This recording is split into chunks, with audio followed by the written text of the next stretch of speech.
Երբ հայրենական պատերազմի վերջին օրերին հայկական հատուկ ծառայությունները մտան Երանի կենտրոնական արխիվ, նրանք գտան մի փաթեթ, որը չպետք է գոյություն ունենար։ 37 էջ ձեռագիր նշումներով, որոնք պատկանում էին Վահան Հովհաննիսյանին։ Այդ թղթերը պարունակում էին վերլուծություններ Ղարաբաղի ապագայի մասին, գրված դեռս 1990-ականների սկզբին։ Այնքան գաղտնի, որ նույնիսկ իշխանության բարձրաստիճան ներկայացուցիչները չգիտեին դրանց մասին։ Բայց հենց այդ փաստաթղթերը անհետացան առանց որևէ հետքի թողնելու։ Ո՞վ տարավ դրանք։ Եվ ամենակարևորը, ինչ էր թաքցնում այդ ձեռագիրը, որ այնքան վտանգավոր էր իշխանության համար։ Վահան Հովհաննիսյանը երբեք չէր ուզում դառնալ մարգարե։ Նա ուզում էր լինել պարզապես քաղաքական գործիչ, ով կարող է փոխել իր երկրի ճակատագիրը։ Բայց երբ նա խոսում էր Ղարաբաղի ապագայի մասին, նրա խոսքերը ունեին այնպիսի ճշգրտություն, որը սարսափեցնում էր նրան լսողներին։ 1990 թվականին, երբ Հայաստանը դեռ ապրում էր անկախության առաջին էյֆորիայի մեջ, Վահանը գրում էր իր անձնական օրագրում. «Մենք կարծում ենք, որ հաղթել ենք, բայց իրականում պատերազմը դեռ չի սկսվել։ Իսկական պատերազմը կլինի 30 տարի հետո, երբ մենք կմոռանանք, թե ինչպես է պաշտպանվում հայրենիքը»։ Այս նախազգուշացումը չէր հրապարակվել երբեք։ Այն մնաց թաղված արխիվներում, մինչ որ ուշ էր արդեն։ Նրա ամենամոտ համակիրներից մեկը, ով խնդրել է չհրապարակել իր անունը, այսօր առաջին անգամ համաձայնվեց խոսել տեսախցիկի առջ։ Վահանը տեսնում էր այն, ինչ մենք չէինք ուզում տեսնել, ասում է նա, ձեռքերը դեռ դողում են 30 տարի անց։ Ինչ գիտեր այս մարդը, ինչ որ մենք չգիտենք։ Այսօր առաջին անգամ նրա մոտիկ շրջապատից 10 մարդ պատմում են այն գաղտնիքների մասին, որոնք պահպանել են 30 տարի։ Նրանց պատմությունները բացահայտում են մի մարդու, ով ապրում էր ոչ թե ներկայում, այլ ապագայում։ Մարդու, ով տեսնում էր աղետը, բայց չկարողացավ կանխել այն։ Պատկերացրեք, դուք եք այն 10 մարդկանցից մեկը, ովքեր գիտեին ամեն ինչ Վահան Հովհաննիսյանի մասին։ Յուրաքանչյուր քաղաքական գաղտնիք, յուրաքանչյուր վախ, յուրաքանչյուր տեսլական, որը նա ուներ Հայաստանի ապագայի մասին։ Այժմ պատկերացրեք, ձեզ անհրաժեշտ է ընտրել հավատարմության ձեր սեփական կյանքի միջ։ 1996 թվականին այդ մարդիկ կատարեցին ընտրություն, որը փոխեց Հայաստանի պատմությունը։ Ինչը ստիպեց նրանց լռել, երբ նրանց ձայնը կարող էր փրկել հազարավոր կյանքեր։ Ինչու՞։ Նրանք ընտրեցին լռությունը, երբ Վահանը աղաղակում էր ճշմարտությունը։ Վահանի տեսլականները սկսվեցին դեռ երիտասարդ տարիքում։ Երբ նա ուսանում էր համալսարանում, նա արդեն գրում էր վերլուծություններ, որոնք կանխատեսում էին Խորհրդային Միության փլուզումը։ Նրա դասախոսները կարդում էին այդ աշխատանքները, ապշում էին։ Ինչպես կարող էր 20 տարեկան երիտասարդը տեսնել այն, ինչ չէին տեսնում փորձառու քաղաքագետները։ Բայց Վահանի տաղանդը չէր սահմանափակվում միայն վերլուծությամբ։ Նա ուներ ինտուիցիա, որը գերազանցում էր ցանկացած տրամաբանություն։ Երբ նրան հարցնում էին, թե ինչպես է նա կանխատեսում դեպքերը, նա պատասխանում էր.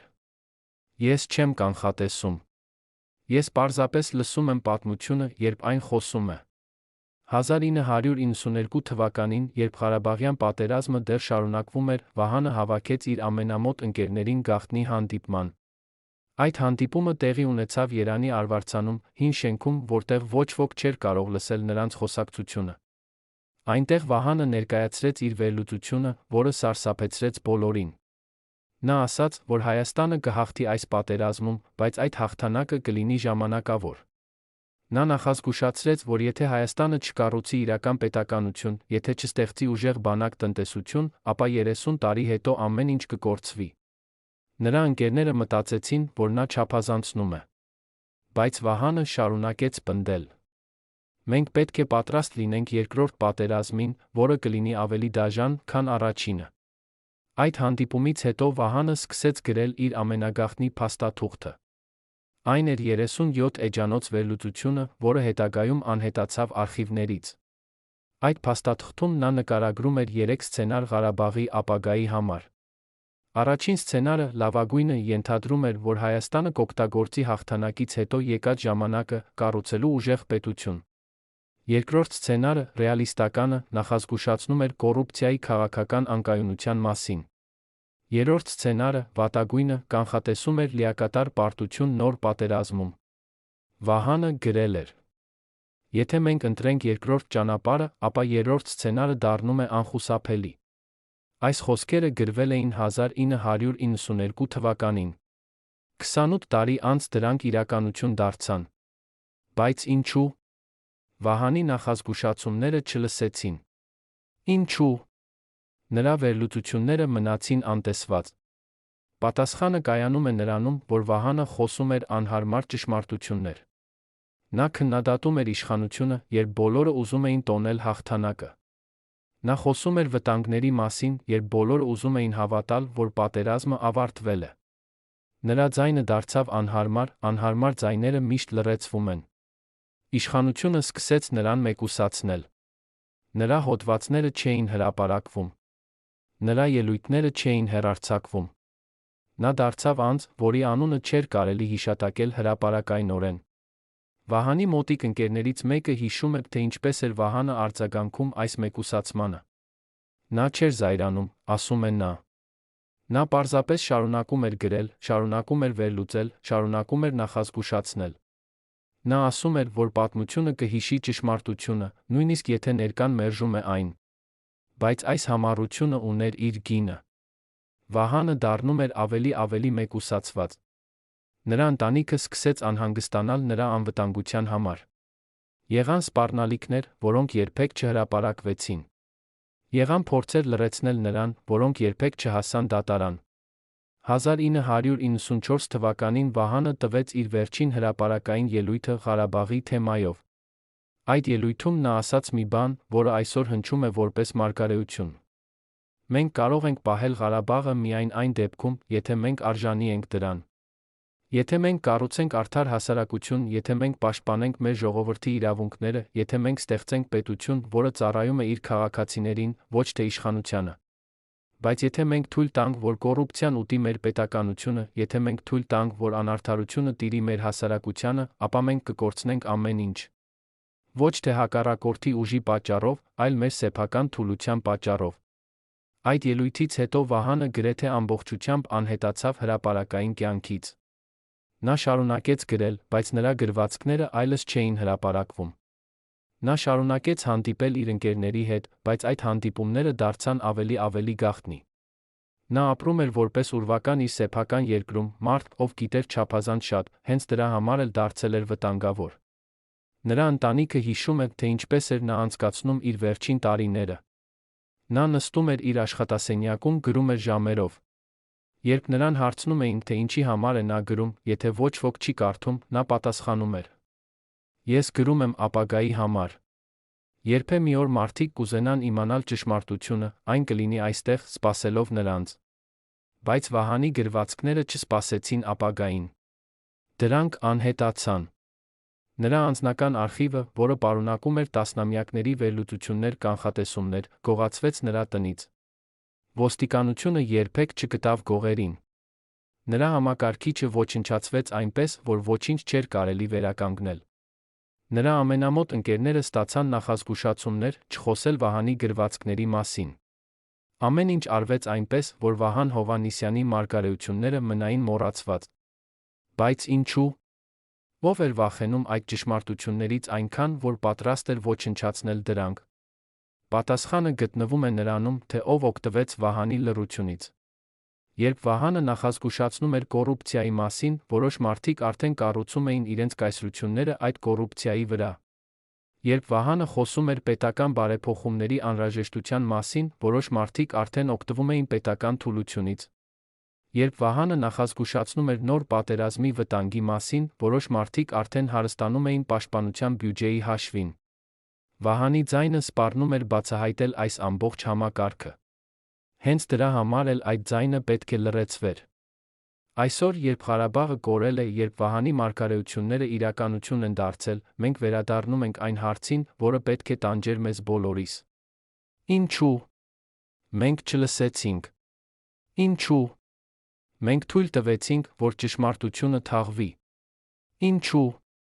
Մենք ընտրեցինք հարմարավետ սուտը անհարմար ճշմարտության փոխարեն։ Վահան Հովհաննիսյանը տվեց մեզ քարտեզ դեպի փրկություն, բայց մենք ընտրեցինք անտեսել այն։ Այժմ մենք ապրում ենք այն աղետի մեջ, որը նա կանխատեսել էր 30 տարի առաջ։ Եվ հարցը, որը մնում է անպատասխան, արդյոք մենք կսովորենք այս դասը, թե՞ կշարունակենք անտեսել նրանց, ովքեր տեսնում են ճշմարտությունը։ Մինչ վերջին րոպեն ես հավատում էի, որ մենք կփրկվենք։ Այս խոսքերը պատկանում են Վահանի նախկին խորհրդականներից մեկին, ով 30 տարի լռել է։ Այսօր նա նստած է իմ դիմաց, ձեռքերը դողում են, ձայնը կոտրվում է։ Նա պատմում է այն մասին, ինչ տեսել է Վահանի վերջին ամիսներին։ Այն ամիսները, երբ Վահանը գիտեր, որ ամեն ինչ կորած է, բայց դեռ փորձում էր փրկել իրավիճակը։ Նա պատմում է գաղտնի հանդիպումների մասին, որոնք տեղի էին ունենում գիշերվա ժամերին։ Հանդիպումների, որտեղ Վահանը ներկայացնում էր փաստաթղթեր, որոնք ապացուցում էին Հայաստանը շարժվում է դեպի անդունդ։ Բայց ամենավախեցնողը չէր այն, ինչ Վահանը ասում էր։ Ամենավախեցնողը այն էր, որ նրան ոչ ոք չէր լսում։ Նույնիսկ նրանք, ովքեր գիտեին, որ նա ճիշտ է։ Նույնիսկ նրանք, ովքեր տեսնում էին նույն վտանգները։ Նրանք լռում էին, որովհետև լռությունը ավելի անվտանգ էր, քան ճշմարտությունը։ 1995 թվականի հոկտեմբերին, երբ Հայաստանը նշում էր անկախության 4-րդ տարեդարձը, Վահանը գրեց նամակ իր ամենամոտ ընկերներից 7-ին։ Այդ նամակները երբեք չհրապարակվեցին, բայց մեկը պահպանվել է։ Այն սկսվում է այսպես. Ես գիտեմ, որ դուք չեք ուզում լսել այն, ինչ ես պատրաստվում եմ ասել։ Ես գիտեմ, որ դուք կմտածեք, թե ես չափազանցնում եմ։ Բայց ես պարտավոր եմ ասել, որովհետև լռությունը նշանակում է համակցություն։ Նամակում Վահանը նկարագրում է, թե ինչպես է իշխանությունը համակարգված կերպով ոչնչացնում պետական ինստիտուտները։ Ինչպես է բանակը դառնում կոռուպցիայի գործիք։ Ինչպես են արտաքին քաղաքականության որոշումները կայացվում ոչ թե ազգային շահերի, այլ անձնական շահերի հիման վրա։ Նա գրում է. մենք ունենք 10 տարի, ամեն ինչ շտկելու համար։ 10 տարի, որից հետո կլինի ուշ։ Եթե մենք չգործենք հիմա, ապա 2005 թվականին մենք կլինենք այնպիսի վիճակում, որտեղից վերադարձ չկա։ Այդ 7 մարդկանցից 6-ը անտեսեցին նամակը։ Մեկը, միակը, փորձեց գործել։ Նա գնաց նախագահի աշխատակազմ պահանջեց հանդիպում։ Նրան ասացին, որ նախագահը զբաղված է։ Նա սպասեց 3 ժամ։ Երբ վերջապես ընդունեցին, նա ներկայացրեց Վահանի վերլուծությունը։ Նախագահական աշխատակազմի ղեկավարը լսեց, հետո ժպտաց ասաց. Հովհաննիսյանը միշտ էլ սիրել է դրամատիզացնել իրավիճակը։ Մենք ամեն ինչ վերահսկում ենք։ Այդ մարդը դուրս եկավ այդ հանդիպումից, հասկանալով, որ համակարգը չի ուզում փրկվել։ Համակարգը ուզում է շարունակել գոյություն ունենալ այնպես, ինչպես կա։ Նույնիսկ եթե դա նշանակում է ինքնասպանություն։ Վահանի ընտանիքը հիշում է, թե ինչպես փոխվեց նա այդ ժամանակաշրջանում։ Նրա կինը պատմում է, նա դադարեց քնելու։ Գիշերները նա նստում էր իր աշխատասենյակում գրում էր։ Երբ ես մտնում էի, նա փորձում էր ժպտալ, բայց ես տեսնում էի ցավը նրա աչքերում։ Ցավը մարդու, ով տեսնում է աղետը, բայց անկարող է կանխել այն։ Նրա որդին հիշում է, թե ինչպես էր հայրը նայում նրան։ Նա նայում էր ինձ այնպես, կարծես ներողություն էր խնդրում։ Ներողություն այն բանի համար, որ չկարողացավ փրկել իմ ապագան։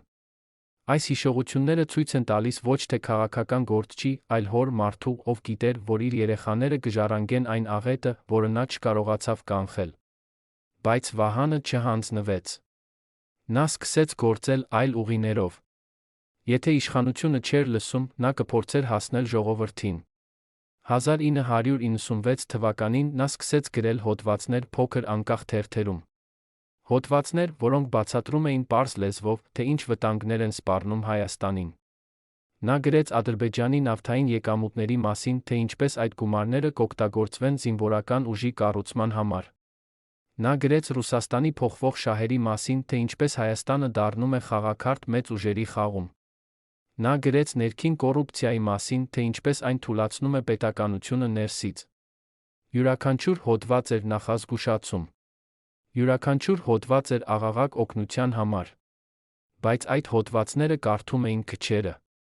Անկախ թերթերը ունեին փոքր տպաքանակ։ Հիմնական լրատվամիջոցները մերժում էին հրապարակել Վահանի գրվածքները։ Երբ նրան հարցնում էին, ինչու, նրանք ասում էին, որ նրա նյութերը չափազանց քաղաքական են կամ չափազանց բացասական են։ Իրականում պատճառը այլ էր։ Վահանի հոդվածները անվանում էին անուններ։ Նրանք ցույց էին տալիս, թե ովքեր են օգտվում կոռուպցիայից, ովքեր են թուլացնում պետությունը, ովքեր են դավաճանում ազգային շահերին անձնական հարստության համար։ Այդ անունները պատկանում էին հզոր մարդկանց։ Եվ հզոր մարդիկ չեն սիրում, երբ նրանց անունները հնչում են հրապարակայնորեն։ Վահանի մոտիկ ընկերներից մեկը հիշում է մի դեպք, որը ցույց է տալիս, թե որքան վտանգավոր էր դարձել Վահանի աշխատանքը։ 1997 թվականի մարտին Վահանը հրապարակեց հոդված մի բարձրաստիճան պաշտոնյայի մասին, ով օգտագործում էր իր դիրքը անձնական հարստացման համար։ Հոդվածում կային փաստեր, թվեր, փաստաթղթեր։ 3 օր անց Վահանի տունը հարձակվեցին անհայտ մարդիկ։ Նրանք չգողացան ոչինչ արժեքավոր։ Նրանք վերցրին միայն Վահանի համակարգիչը, նրա անձնական արխիվը։ Ոստիկանությանը զեկուցվեց, բայց քննությունը ոչինչ չբացահայտեց։ Վահանի ընկերը ասում է, այդ օրից հետո Վահանը փոխվեց։ Նա դարձավ ավելի զգույշ, ավելի փակ։ Նա հասկացավ, որ նրա աշխատանքը վտանգում է ոչ միայն իրեն, այլ իր ընտանիքին։ Բայց ամենավախեցնողը եղավ այն, ինչ տեղի ունեցավ հետո։ Վահանի հոդվածը հրապարակած թերթը փակվեց 2 շաբաթ անց։ Պաշտոնական պատճառը՝ ֆինանսական դժվարություններ։ Իրական պատճառը՝ ճնշում իշխանությունից։ Թերթի խմբագիրը, ով համարձակվել էր հրապարակել Վահանի նյութը, կորցրեց իր աշխատանքը։ Նա չկարողացավ գտնել նոր աշխատանք լրագրության ոլորտում։ Յուրաքանչյուր խմբագրություն, ուր նա դիմում էր, մերժում էր նրան, առանց բացատրության։ Նա հասկացավ, որ դարձել է անցանկալի անձ։ Այս էր ուղերձը բոլորին, ովքեր կարող էին մտածել Վահանի հետ համագործակցելու մասին։ Ուղերձը պարզ էր՝ Վահանի ճշմարտությունը թանկ արժե։ Վահանի կինը հիշում է, թե ինչպես էր նրա ամուսինը արձագանքում այս ամենին։ Նա չէր վախենում իր համար, ասում է նա։ Նա վախենում էր Հայաստանի համար։ Նա ասում էր, որ եթե ճշմարտությունը չի կարող խոսվել, ապա երկիրը արդեն մեռել է, պարզապես դեռ չի ընկել։ Այս խոսքերը Վահանը ասել է 1997 թվականին։ 23 տարի անց, երբ Ղարաբաղը ընկավ, այդ խոսքերը հնչեցին որպես մարգարեություն։ Բայց այն ժամանակ, երբ Վահանը դրանք ասաց, նրան համարեցին պեսիմիստ։ Մարդ, ով չի կարող տեսնել դրականը։ Մարդ, ով միշտ փնտրում է խնդիրներ։ Այսօր մենք հասկանում ենք, որ Վահանը չէր փնտրում խնդիրներ։ Նա տեսնում էր իրականությունը, որը մենք չէինք ուզում տեսնել։ 1998 թվականին Վահանը կատարեց իր վերջին մեծ փորձը։ Նա հավաքեց խումբ մարդկանց, տնտեսագետներ, զինվորականներ, դիվանագետներ, ստեղծեց անկախ վերլուծական կենտրոն։ Այդ կենտրոնի նպատակը պարզ էր՝ ուսումնասիրել Հայաստանի անվտանգության վիճակը, ներկայացնել առաջարկություններ։ Նրանք աշխատեցին 6 ամիս։ Վերլուծեցին Ադրբեջանի զինվորական ներուժը։ Ուսումնասիրեցին Հայաստանի պաշտպանական կարողությունները։ Գնահատեցին տարածաշրջանային քաղաքական իրավիճակը։ Արդյունքը եղավ 200 էջանոց զեկույց, որը ներկայացվեց իշխանություններին։ Այդ զեկույցը սկսվում էր այսպես. Հայաստանը գտնվում է ռազմավարական խոցելիության վիճակում։ Մեր պաշտպանական համակարգը անբավարար է։ Մեր տնտեսությունը չի կարող պահպանել երկարատ պատերազմ։ Մեր դիվանագիտությունը մեկուսացված է։ Եթե Ադրբեջանը հարձակվի հաջորդ 10 տարիների ընթացքում, մենք կկորցնենք։ Զեկույցը ներկայացնում էր մանրամասն սցենարներ հնարավոր պատերազմի համար։ Այն ցույց էր տալիս, թե որտեղ են Հայաստանի թույլ կողմերը, որտեղ Ադրբեջանը կարող է հարվածել, ինչպես կարելի է պաշտպանվել։ Բայց ամենակարևորը, զեկույցը ներկայացնում էր ծրագիր։ Ծրագիր, որը կարող էր փրկել Հայաստանը, եթե իրականացվեր։ Իշխանությունները ստացան զեկույցը։ Նրանք խոստացան ուսումնասիրել այն։ 2 շաբաթ անց Վահանին հրավիրեցին Պաշտպանության նախարարություն։ Նա գնաց, հույս ունենալով, որ վերջապես նրան կլսեն։ Հանդիպումը տևեց 15 րոպե։ Պաշտպանության նախարարի տեղակալը ասաց Վահանին, որ զեկույցը հետաքրքիր է, բայց չափազանց տեսական։ Նա ասաց, որ իշխանությունները գիտակցում են իրավիճակը, ձեռնարկում են անհրաժեշտ միջոցներ։ Երբ Վահանը փորձեց բացատրել, որ իրավիճակը շատ ավելի լուրջ է, քան նրանք կարծում են, նրան ընդհատեցին, ասացին, որ հանդիպումը ավարտված է։ Վահանը դուրս եկավ այդ շենքից, հասկանալով, որ նրա վերջին փորձը ձախողվել է։ Վահանի թիմի անդամներից մեկը հիշում է, թե ինչպես էր Վահանը վերադարձել այդ հանդիպումից։ Նա նստեց, լռեց 10 րոպե։ Հետո նա ասաց. Նրանք չեն ուզում լսել, որովհետև լսելը նշանակում է գործել։ Իսկ գործելը նշանակում է փոխել համակարգը։ Եվ համակարգը չի ուզում փոխվել, որովհետև ներկա համակարգը ծառայում է նրանց, ովքեր իշխանության մեջ են։ Այդ օրից հետո Վահանը հասկացավ, որ նրա պայքարը կորած է։ Ոչ թե որովհետև նա սխալվում էր, այլ որովհետև համակարգը, որի դեմ նա պայքարում էր, ավելի հզոր էր, քան նա երբևէ պատկերացրել էր։ Բայց Վահանը չդադարեցրեց իր աշխատանքը։ Եթե իշխանությունները չէին լսում, նա կգրեր պատմության համար։ Նա սկսեց վարել մանրամասն օրագիր։ Յուրաքանչյուր օր նա գրում էր այն մասին, ինչ տեսնում էր։ Ինչպես է կոռուպցիան ավելանում։ Ինչպես է բանակը թուլանում։ Ինչպես են արտաքին սպառնալիքները մեծանում։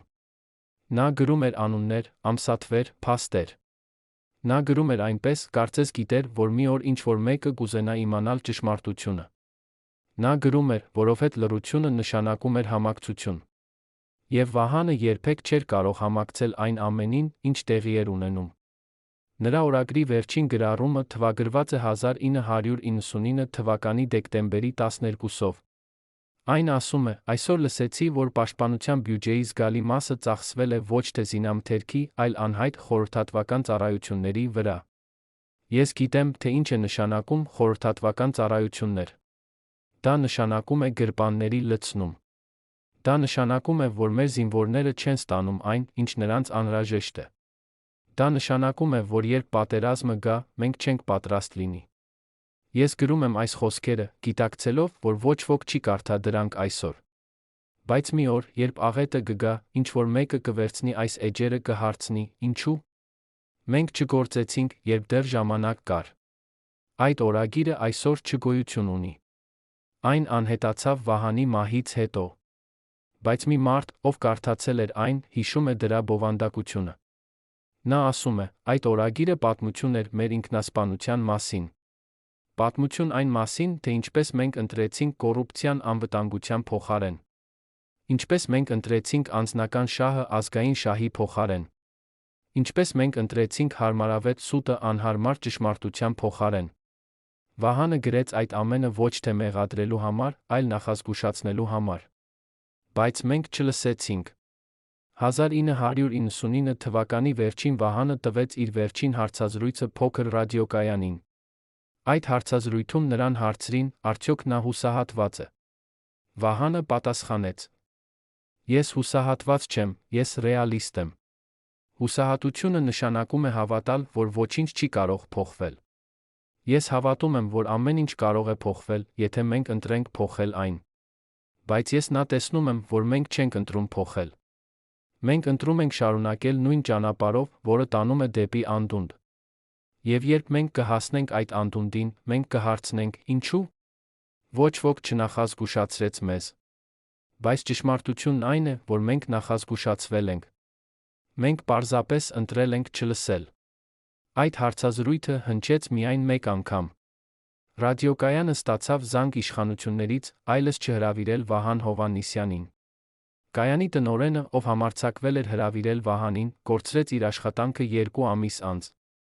Վահանի ձայնը դարձավ անցանկալի հայկական լրատվամիջոցներում։ Նա դարձավ մարդ, ում անունը չէր կարելի հիշատակել։ Մարդ, ում գաղափարները չէր կարելի քննարկել։ Մարդ, ով պետք է մոռացվեր։ Եվ մեծ մասամբ նա մոռացվեց։ Մինչ որ ուշ էր արդեն։ Վահանի ընտանիքը հիշում է նրա վերջին տարիները որպես ցավի ժամանակաշրջան։ Ցավի, որը գալիս էր ոչ թե անձնական տառապանքից, այլ անկարողությունից փրկել իր երկիրը։ Նրա կինը ասում է. նա սիրում էր Հայաստանը ավելի, քան ինքն իրեն։ Եվ նա տեսնում էր, թե ինչպես է այդ սերը մահանում յուրաքանչյուր օր։ Տեսնել այդ ամենը չկարողանալ ոչինչ անել, դա սպանում էր նրան ներսից։ Նրա որդին հիշում է, թե ինչպես էր հայրը նայում լուրերին։ Նա նայում էր, լռում էր։ Բայց ես տեսնում էի, թե ինչ էր կատարվում նրա ներսում։ Յուրաքանչյուր լուր կոռուպցիայի մասին, յուրաքանչյուր լուր անարդարության մասին, դա էր մեկ հարված նրա սրտին։ Բայց ամենավատագույնը եղավ լռությունը։ Լռությունը նրանց, ովքեր գիտեին, որ Վահանը ճիշտ է, բայց վախենում էին խոսել։ Լռությունը նրանց, ովքեր կարող էին օգնել, բայց ընտրեցին չանել դա։ Լռությունը հասարակության, որը նախընտրեց անտեսել նախազգուշացումները։ Այդ լռությունը սպանեց Վահանին ավելի շատ, քան ցանկացած սպառնալիք կամ ճնշում։ Որովհետև լռությունը նշանակում էր, որ նրա պայքարը անիմաստ էր, որ նրա զոհողությունները ոչինչ չէին փոխել, որ ճշմարտությունը, որի համար նա պայքարել էր, մնում էր անլսված։ 2000 թվականին Վահանը գրեց իր վերջին հոդվածը։ Այն հրապարակվեց փոքրիկ ինտերնետային կայքում, որը գրեթե ոչ ոք չէր կարդում։ Հոդվածի վերնագիրը «Վերջին նախազգուշացումը»։ Այն սկսվում էր այսպես. Ես գրել եմ տասնյակ հոդվածներ, հարյուրավոր էջեր վերլուծություններ։ Ես ներկայացրել եմ փաստեր, թվեր, փաստաթղթեր։ Ես նախազգուշացրել եմ, աղաչել եմ, պահանջել եմ։ Բայց ոչինչ չի փոխվել։ Այսօր ես գրում եմ իմ վերջին նախազգուշացումը։ Ոչ թե որովհետև հավատում եմ, որ այն կլսեն, այլ որովհետև երբ աղետը կգա, ես ուզում եմ, որ գոնե մեկը հիշի, որ մենք նախազգուշացվել էինք։ Հոդվածում Վահանը կանխատեսում էր ճշգրիտ այն, ինչ տեղի ունեցավ 20 տարի հետո։ Նա գրեց, որ Ադրբեջանը կօգտագործի իր նավթային եկամուտները զինվորական ուժի կառուցման համար, որ Հայաստանը կմնա տնտեսապես թույլ դիվանագիտորեն մեկուսացված, որ ներքին կոռուպցիան կթուլացնի պետականությունը, որ երբ պատերազմը կգա, Հայաստանը չի պատրաստ լինի, և որ արդյունքը կլինի աղետալի։ Նա գրեց այս ամենը 2000 թվականին, 20 տարի առաջ։ 20 տարի, որի ընթացքում կարող էր ամեն ինչ փոխվել։ Բայց ոչինչ չփոխվեց։ Այսօր, երբ մենք կարդում ենք այդ հոդվածը, մենք տեսնում ենք ոչ թե կանխատեսում, այլ քարտեզ դեպի աղետ։ Քարտեզ, որը Վահանը մատնանշեց յուրաքանչյուր քայլ։ Քարտեզ, որը մենք հետեցինք կուրորեն։ Եվ հարցը, որը պետք է տանջի մեզ բոլորիս, ինչու՞։ Ինչու՞։ Մենք ընտրեցինք անտեսել այն մարդուն, ով տեսնում էր ճշմարտությունը։ Ինչու՞։ Մենք ընտրեցինք հավատալ հարմարավետ սուտին, երբ անհարմար ճշմարտությունը կարող էր փրկել մեզ։ Ինչու՞։ Մենք սպանեցինք մեսենջերին, փոխանակ լսելու նրա ուղերձը։ Արդյոք մենք կրկնելու ենք այս սխալը, թե՞ վերջապես կսովորենք լսել նրանց, ովքեր համարձակվում են ասել ճշմարտությունը։ 2002 թվականի ապրիլի 22-ին, երբ Հայաստանի ազգային անվտանգության ծառայությունը մտավ Վահան Հովհաննիսյանի նախկին աշխատասենյակ, նրանք փնտրում էին ոչ թե փաստաթղթեր, այլ բացակայություն։ 6 ամիս առաջ այդ սենյակում պահվում էին 3000 էջ գաղտնի նյութեր, Վահանի անձնական հետազոտությունները Հայաստանի ապագայի մասին։ Այժմ մնացել էր միայն փոշի դատարկ դարակներ։ Ծառայության ղեկավարը կանգնեց պատուհանի մոտ լռեց։ Նա գիտեր, որ այդ փաստաթղթերում գրված էր ամեն ինչ, անունները նրանց, ովքեր դավաճանեցին, ամսաթվերը, երբ դավաճանությունը սկսվեց, ամենակարևորը ապացույցները, որոնք կարող էին ամեն ինչ փոխել։ Բայց ով տարավ դրանք։ Եվ ինչու։ Հենց այդ գիշեր, երբ Վահանի ընտանիքը հեռացել էր քաղաքից։ Ով գիտեր, որ այդ գիշերը սենյակը կլինի անպահպան։ Վահանի վերջին տարիները չէին նման քաղաքական գործչի կյանքի։ Դրանք նման էին դատապարտյալի օրերի, մարդու, ով գիտեր իր վճիռը, բայց դեռ սպասում է կատարմանը։ Նրա մարմինը սկսել էր արձագանքել այն ճնշմանը, որը նա կրում էր տասնամյակներ։ 2000 թվականից սկսած, նրա մազերը սպիտակեցին ոչ թե տարիքից, այլ անկնությունից։ Յուրաքանչյուր գիշեր նա արթնանում էր ժամը 3-ին, չէր կարողանում վերադառնալ քնի։ Նա նստում էր իր աշխատասենյակում, նայում էր երանի լույսերին։ Նրա կինը լսում էր, թե ինչպես է նա շնչում, ծանր, կարծես յուրաքանչյուր շունչ ցավ է պատճառում։ Երբ նա հարցնում էր, ինչու չես քնում, Վահանը պատասխանում էր միշտ նույնը. Ինչպես կարող եմ քնել, երբ գիտեմ, թե ինչ է գալիս։ Նրա ընկերներից մեկը, բժիշկ, ով խնդրել է չհրապարակել իր անունը, հիշում է Վահանի վերջին բժշկական զննումը։ 2003 թվականի հունվարին Վահանը եկավ ստուգման, ընտանիքի պահանջով։ Բժիշկը տեսավ մարդու, ով ֆիզիկապես քայքայվում էր։ Ճնշումը 190-110։ Սիրտը անկանոն ռիթմով։ Քաշը 15 կիլոգրամ պակաս, քան 3 տարի առաջ։ Բժիշկը ասաց, որ Վահանը պետք է հանգստանա, հեռանա քաղաքականությունից, ճանապարհորդի։ Վահանը լսեց ժպտաց։ Ապա նա ասաց. Դուք ինձ ասում եք հանգստանալ, երբ իմ երկիրը մահանում է։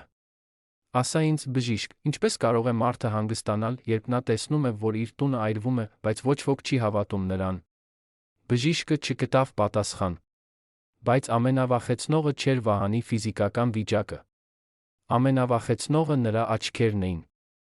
Նրա մոտիկ ընկերները նկատում էին, թե ինչպես է փոխվել նրա հայացքը։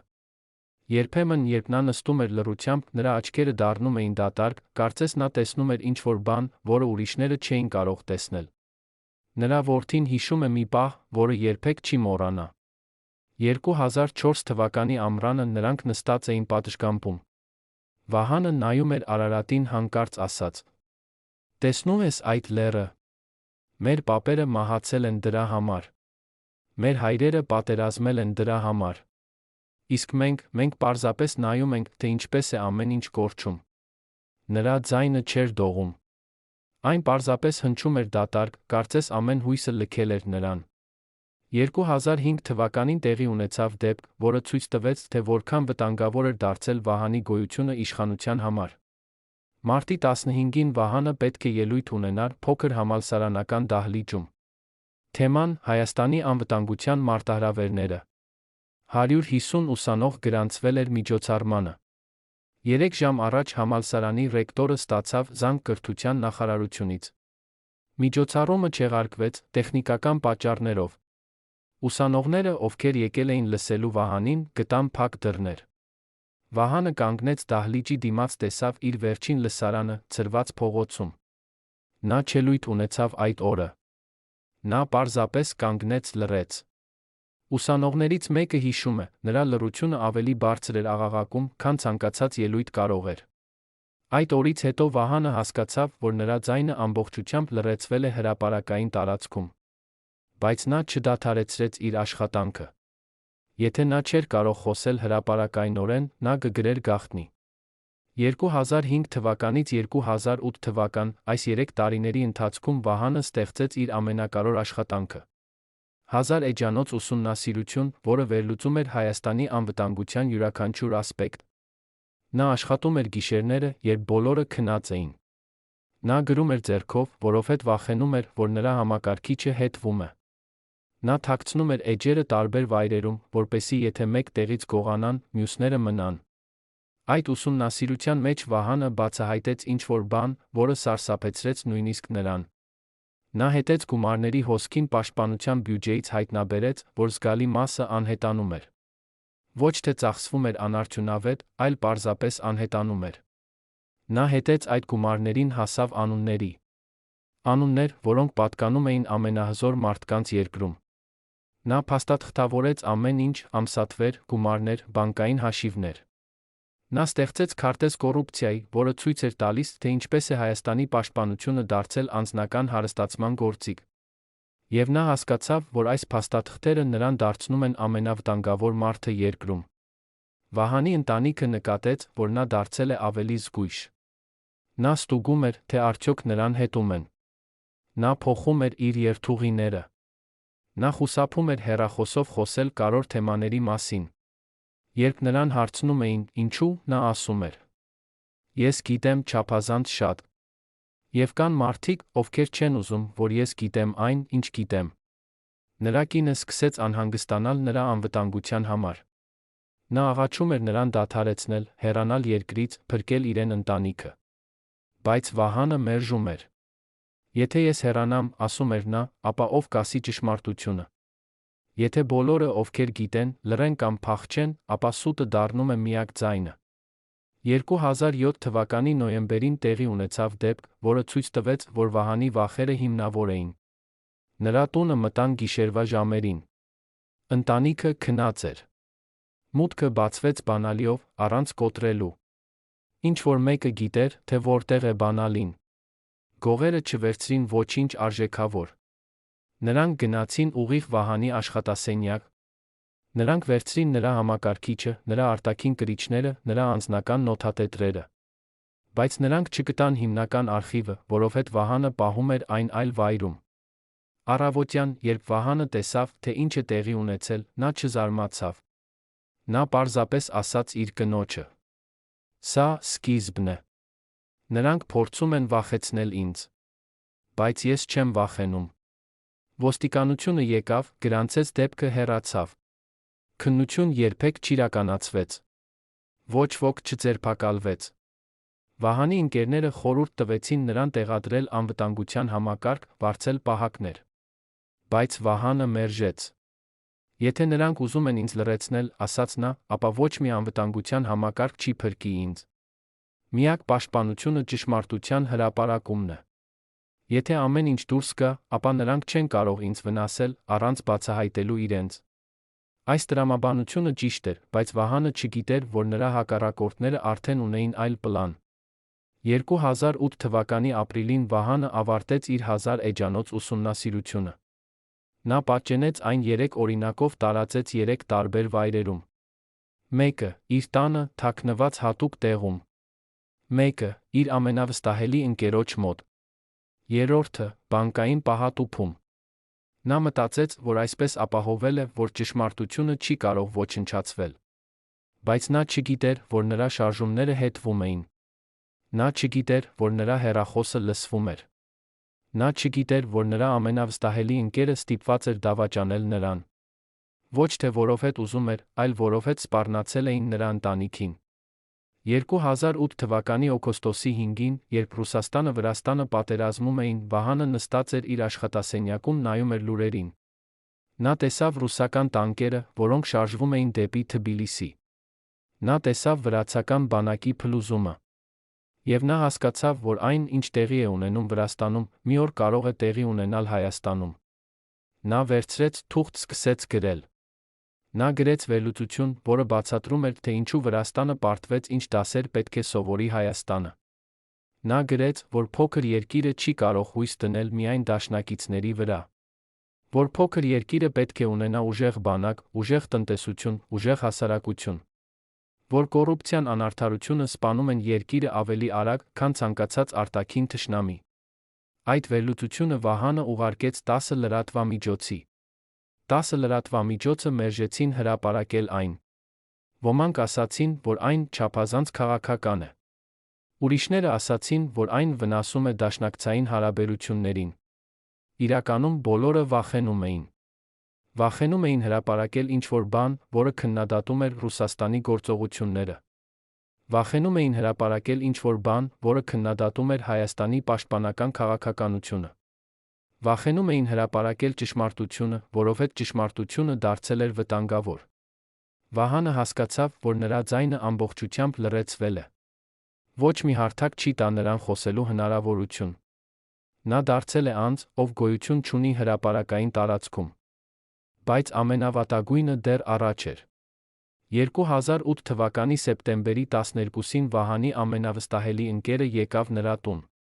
Նա նստեց Վահանի դիմաց, լաց եղավ։ Նա ասաց, որ չի կարող ավելի պահել Վահանի արխիվի օրինակը։ Նա ասաց, որ նրան այցելել են մարդիկ, ովքեր սպառնացել են նրա ընտանիքին։ Նա ասաց, որ նրանք պահանջել են փաստաթղթերը, նա տվել է դրանք։ Վահանը լսեց, ոչինչ չասաց։ Նա պարզապես գրկեց իր ընկերոջը, ասաց. Ես հասկանում եմ։ Դու արեցիր այն, ինչ պետք էր անել, պաշտպանելու քո ընտանիքը։ Ես չեմ մեղադրում քեզ։ Բայց երբ ընկերը հեռացավ, Վահանը նստեց, հասկացավ, որ նա կորցրել է 2 օրինակից մեկը։ Հաջորդ օրը Վահանը գնաց բանկ, ստուգելու 3-րդ օրինակը։ Երբ նա բացեց պահատուփը, այն դատարկ էր։ Ինչ-որ կերպ, ինչ-որ մեկը մուտք էր ստացել նրա պահատուփ, վերցրել էր փաստաթղթերը։ Բանկի աշխատակիցները ասացին, որ դա անհնար է, որ միայն Վահանն ուներ բանալին։ Բայց փաստն այն էր, որ փաստաթղթերը չկային։ Վահանը հասկացավ, որ նրա հակառակորդները ունեն ռեսուրսներ, որոնք նա չէր պատկերացնում։ Նրանք կարող էին մտնել նրա տուն։ Կարող էին սպառնալ նրա ընկերներին։ Կարող էին մտնել նրա բանկային պահատուփ։ Նրանք կարող էին ամեն ինչ։ Մնաց միայն մեկ օրինակ, այն, որը թաքնված էր նրա տանը։ Վահանը գիտեր, որ նրանք կգան դրա համար։ Հարցը միայն այն էր, երբ։ Նա սկսեց պատրաստվել։ Նա սկանավորեց ամբողջ փաստաթուղթը, ուղարկեց էլեկտրոնային տարբերակը 5 տարբեր էլեկտրոնային հասցեների։ Նա գրեց նամակներ 5 մարդկանց, ովքերին նա վստահում էր, բացատրեց, թե որտեղ են այդ էլեկտրոնային օրինակները։ Նա ասաց նրանց, որ եթե նրա հետ ինչ-որ բան պատահի, նրանք պետք է հրապարակեն այդ փաստաթղթերը։ Նա մտածեց, որ այսպես ապահովել է, որ ճշմարտությունը կպահպանվի։ Բայց նա չգիտեր, որ նրա էլեկտրոնային նամակները ընդհատվել էին։ Որ 5 մարդիկ երբեք չստացան այդ նամակները։ Որ նա մնացել էր միայնակ իր վերջին պայքարում։ 2008 թվականի հոկտեմբերի 21-ին Վահանի ընտանիքը մեկնեց Գյումրի հարազատների այցելության։ Վահանը պետք է գնար նրանց հետ, բայց վերջին րոպեին ասաց, որ ունի կարևոր աշխատանք կմնա Երանում։ Նրա կինը աղաչեց նրան գալ, բայց Վահանը պնդեց։ Նա ասաց, որ կգա հաջորդ օրը։ Այդ գիշեր Վահանը մնաց միայնակ տանը։ Նա նստեց իր աշխատասենյակում սպասեց։ Նա գիտեր, որ նրանք կգան։ Նա գիտեր, որ այս գիշերը կլինի վերջինը, երբ նրա ճշմարտությունը դեռ գոյություն ունի։ Ժամը 2-ին նա լսեց ձայներ դռան մոտ։ Նա վերցրեց վերջին օրինակը, 1000 էջանոց ուսումնասիրությունը, դուրս եկավ հետի դռնից։ Վահանի հարանը, ով չէր քնում այդ գիշեր, տեսավ, թե ինչպես 3 մարդ մտան Վահանի տուն։ Նա տեսավ, թե ինչպես նրանք փնտրեցին ամեն տեղ։ Նա տեսավ, թե ինչպես նրանք դուրս եկան դատարկ ձեռքերով։ Նա տեսավ, թե ինչպես նրանք նստեցին մեքենայի մեջ սպասեցին։ Նրանք սպասեցին մինչ առավոտ, բայց Վահանը չվերադարձավ։ Նա գիտեր, որ եթե վերադառնա, նրանք կվերցնեն վերջին օրինակը։ Եվ ապա ամեն ինչ կլինի կորած։ Նա որոշեց չվերադառնալ տուն, մինչ չգտնի ապահով վայր իր փաստաթղթերի համար։ Բայց ապահով վայր չկար։ Յուրաքանչյուր ընկեր, որին նա դիմեց, վախեցավ։ Յուրաքանչյուր հարազատ, որին նա զանգեց, աղաչեց նրան չներգրավել իրենց։ Վահանը հասկացավ, որ նա դարձել է անձ, ում հետ ոչ ոք չի ուզում կապ ունենալ։ Անձ, ում օգնելը նշանակում է վտանգ։ Նա անցկացրեց 3 օր, թափառելով Երանում, փոխելով հյուրանոցները, խուսափելով ծանոթ վայրերից։ Նա պահում էր փաստաթղթերը իր հետ, պայուսակում, որը երբեք չէր թողնում։ Նա քնում էր 2 ժամ գիշերը, արթնանում էր ամեն ձայնից։ Նա դարձել էր փախստական իր սեփական երկրում։ 2008 թվականի հոկտեմբերի 24-ին Վահանը կատարեց իր վերջին որոշումը։ Նա հասկացավ, որ նա չի կարող ավելի պահել փաստաթղթերը անվտանգ։ Նա հասկացավ, որ նրանք վաղ թե ուշ կգտնեն նրան։ Նա որոշեց անել այն, ինչ պետք է արած լիներ սկզբից, հրապարակել ամեն ինչ։ Նա գնաց ինտերնետ սրճարան, սկսեց վերբեռնել իր փաստաթղթերը տարբեր կայքեր։ Նա վերբեռնեց դրանք ֆորումներ, բլոգներ, սոցիալական ցանցեր։ Նա ուղարկեց դրանք տասնյակ լրագրողների։ Նա արեց ամեն ինչ, որ կարող էր, որպեսզի ճշմարտությունը դուրս գա։ Բայց արդեն ուշ էր։ Մինչ Վահանը վերբեռնում էր իր փաստաթղթերը, ինչ-որ մեկը արգելափակում էր դրանք։ Յուրաքանչյուր ֆայլ, որը նա վերբեռնում էր, ջնջվում էր րոպեներ անց։ Յուրաքանչյուր էլեկտրոնային նամակ, որը նա ուղարկում էր, չէր հասնում ստացողին։ Ինչ-որ մեկը, ով ուներ մուտք համակարգերին, ոչնչացնում էր ամեն հետք Վահանի ճշմարտությունից։ Վահանը նստեց այդ ինտերնետ սրճարանում, հասկացավ, որ նա պարտվել է։ Նա պայքարել է 30 տարի, վերջապես նա պարտվել է։ Ոչ թե որովհետև նա սխալվում էր, այլ որովհետև համակարգը, որի դեմ նա պայքարում էր, ավելի հզոր էր, քան նա երբե պատկերացրել էր։ Այդ օրը Վահանը վերադարձավ տուն։ Նա գիտեր, որ նրանք սպասում են նրան։ Նա գիտեր, թե ինչ կպատահի։ Բայց նա այլս չուներ ուր գնալ։ Նա հոգնել էր փախչելուց։ Նա հոգնել էր պայքարելուց։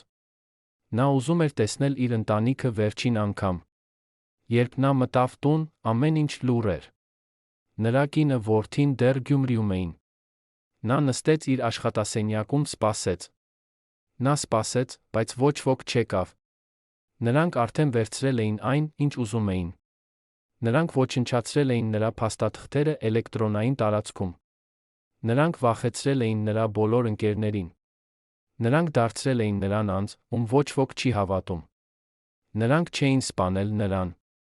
Նրանք արեցին ավելի վատ բան, նրանք սպանեցին նրա ճշմարտությունը։ Հաջորդ տարիները Վահանը ապրեց որպես ուրվական։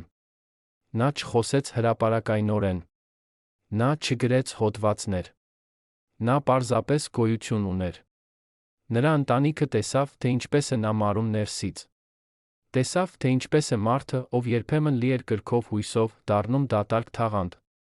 2010 թվականին Վահանի առողջությունը սկսեց կտրուկ վատանալ։ Սիրտը, որը տարիներ տանել էր անհավատալի ճնշում, սկսեց հանձնվել։ Բժիշկները ասացին, որ նա պետք է վիրահատվի, բայց Վահանը մերժեց։ Ինչի՞ համար, ասաց նա։ Որպեսզի ապրեմ մի քանի տարի տեսնեմ, թե ինչպես է ամեն ինչ, որի համար ես պայքարել եմ, ոչնչանում։ Ոչ, շնորհակալություն։ 2011 թվականի փետրվարին Վահան Հովհաննիսյանը մահացավ։ Պաշտոնական պատճառը՝ սրտի կաթված։ Իրական պատճառը՝ կոտրված սիրտ։ Սիրտ, որը չդիմացավ տեսնել իր երկրի դավաճանությունը։ Սիրտ, որը չդիմացավ տեսնել, թե ինչպես է ճշմարտությունը թաղվում սուտի տակ։ Սիրտ, որը չդիմացավ տեսնել, թե ինչպես է նրա ողջ կյանքի աշխատանքը ոչնչացվում։ Նրա թաղմանը եկան 20 մարդ։ Ոչ մի պաշտոնյա, ոչ մի լրագրող, ոչ մի հեռուստաընկերություն։ Վահան Հովհաննիսյանը մեռավ լռությամբ, ինչպես ապրել էր իր վերջին տարիները։ Բայց պատմությունը չավարտվեց այնտեղ։ 2011 թվականից 2020 թվական, ճիշտ այնպես, ինչպես Վահանը կանխատեսել էր, Հայաստանը շարժվեց դեպի անդունդ։ Կոռուպցիան ավելացավ։ Բանակը թուլացավ։ Դիվանագիտությունը ձախողվեց։ Ադրբեջանը զինվեց իր նավթային միլիարդներով։ Եվ 2020 թվականի սեպտեմբերին եկավ այն, ինչ Վահանը նախազգուշացրել էր 30 տարի առաջ։ 44 օրում Հայաստանը կորցրեց այն ամենը, ինչի համար պայքարել էր 30 տարի։ Ղարաբաղը ընկավ։ Հազարավոր զինվորներ մահացան։ 100 հազարավոր մարդիկ կորցրին իրենց տները։ Եվ ողջ ազգը հարցրեց՝ ինչու՞։ Պատասխանը գրված էր Վահանի փաստաթղթերում, որոնք ոչնչացվել էին 12 տարի առաջ։ Պատասխանը գրված էր նրա հոդվածներում, որոնք մերժվել էին հրապարակումից։ Պատասխանը գրված էր նրա նախազգուշացումներում, որոնք անտեսվել էին։ Բայց այդ պատասխանները այլս չկային։ Դրանք ոչնչացվել էին նրանց կողմից, ովքեր չէին ուզում, որ ճշմարտությունը դուրս գա։ Նրանց կողմից, ովքեր օգտվեցին կոռուպցիայից։ Նրանց կողմից, ովքեր հարստացան պաշտպանության բյուջեի հաշվին։ Նրանց կողմից, ովքեր դավաճանեցին ազգային շահերին անձնական շահերի համար։ Եվ ահա այստեղ է հարցը, որը պետք է տանջի մեզ բոլորիս։ Ո՞վ էին այդ մարդիկ։ Ո՞վ օգտվեց Վահանի լռությունից։ Ո՞վ հարստացավ Ղարաբաղի կորստից։ Եթե հետենք գումարներին, եթե հետենք իշխանությանը, եթե հետենք հարստությանը, մենք կտեսնենք անուններ։ Անուններ, որոնք այսօր ապրում են հարստության մեջ, մինչ հազարավոր ընտանիքներ ողբում են իրենց զավակներին։ Անուններ, որոնք երբեք չեն պատասխանի իրենց արածների համար։ Անուններ, որոնք պաշտպանված են համակարգի կողմից, որը նրանք ստեղծեցին։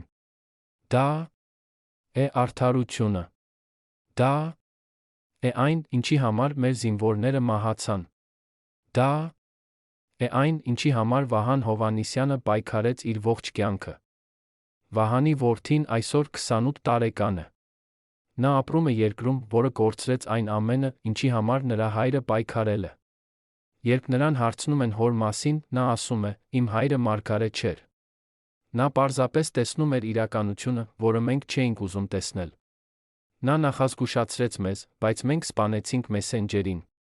Եվ այժմ մենք ապրում ենք այն աղետի մեջ, որը նա կանխատեսեց։ Հարցը, որը մնում է, արդյոք մենք կսովորենք այս դասը, թե կշարունակենք անտեսել ճշմարտությունը, մինչ կլինի ուշ նորից։ Այսօր, երբ Հայաստանը փորձում է վերականգնվել աղետից, Վահանի անունը սկսում է հիշվել։ Մարդիկ սկսում են հարցնել, ով էր այդ մարդը, ով նախազգուշացրեց մեզ։ Ինչ էր նա ասում։ Ինչու։ Մենք չլսեցինք նրան։ Բայց պատասխանները դժվար է գտնել, որովհետև Վահանի ձայնը համակարգված կերպով ջնջվել է պատմությունից։ Նրա փաստաթղթերը ոչնչացվել են։ Նրա հոդվածները անհետացել են։ Նրա ձայնագրությունները չեն պահպանվել։ Մնացել են միայն հիշողություններ նրանց, ովքեր ճանաչում էին նրան։ Եվ այդ հիշողություններն էլ մեկ առ մեկ անհետանում են, երբ այդ մարդիկ մեռնում են։ Բայց մի բան մնում է։ Մնում է հարցը, որը Վահանը տվեց մեզ։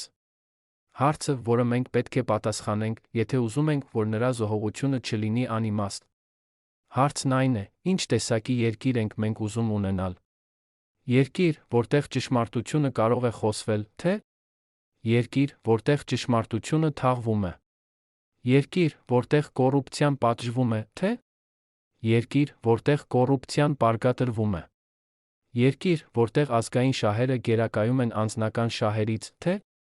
երկիր, որտեղ անձնական շահերը ոչնչացնում են ազգային շահերը։ Դա է հարցը, որը Վահան Հովհաննիսյանը թողեց մեզ։ Եվ մեր պատասխանը կորոշի, թե արդյոք նրա մարգարեությունը կրկնվի, թե վերջապես մենք կսովորենք լսել ճշմարտությունը, նախքան կլինի ուշ։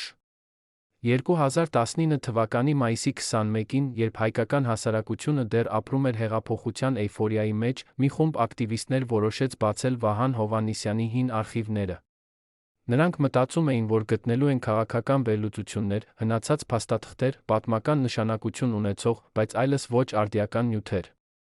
Փոխարենը նրանք գտան ինչ-որ բան, որը սառեցրեց նրանց արյունը։ Թղթի փոքրիկ կտոր, թաքնված հին գրքի էջերի միջ, որի վրա գրված էր ձեռագրով. Եթե դուք կարդում եք սա, ուրեմն ես արդեն մեռել եմ։ Բայց ճշմարտությունը չի մեռնում։ Փնտրեք անունը Արմենակ։ Նա գիտի, թե որտեղ է վերջին օրինակը։ Ո՞վ էր Արմենակը։ Եվ ինչու։